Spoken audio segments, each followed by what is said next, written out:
ಗಂಗಣಪತಯೇ ನಮಃ. ಶ್ರೀ ಗುರುಭ್ಯೋ ನಮಃ.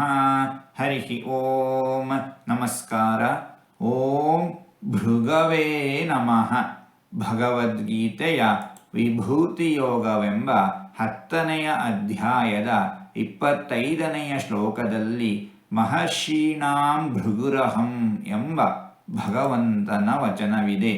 ಭಗವಂತ ಭೃಗು ಮಹರ್ಷಿಗಳಲ್ಲಿ ವಿಶೇಷವಾಗಿ ಸನ್ನಿಹಿತನಾಗಿದ್ದಾನೆ. ತನ್ನನ್ನೇ ಒದ್ದ ಭೃಗು ಮಹರ್ಷಿಗಳನ್ನು ಉದ್ಧಾರ ಮಾಡಿದ ಭಕ್ತವತ್ಸಲನು ಭಗವಂತ. ಕರುಣಾಮಯಿಯಾಗಿದ್ದಾನೆ ಭಗವಂತ. ಋಷಿಗಳಲ್ಲಿ, ಮುನಿಗಳಲ್ಲಿ, ಜ್ಞಾನಿಗಳಲ್ಲಿ, ಸಾಧು ಸಂತರಲ್ಲಿ, ಭಕ್ತರಲ್ಲಿ ವಿಶೇಷವಾಗಿ ಸನ್ನಿಹಿತನಾಗಿರುವವನು ಭಗವಂತ. ಇಂತಹ ಭಗವಂತನನ್ನು ಭೃಗವೇ ನಮಃ ಎಂಬುದಾಗಿ ವಿದ್ವಾಂಸರು ವರ್ಣಿಸುತ್ತಾ ಇದ್ದಾರೆ. ಹೀಗೆ 4 ತೊದಲು ಮಾತುಗಳನ್ನು ಆಡಿದ್ದೇನೆ.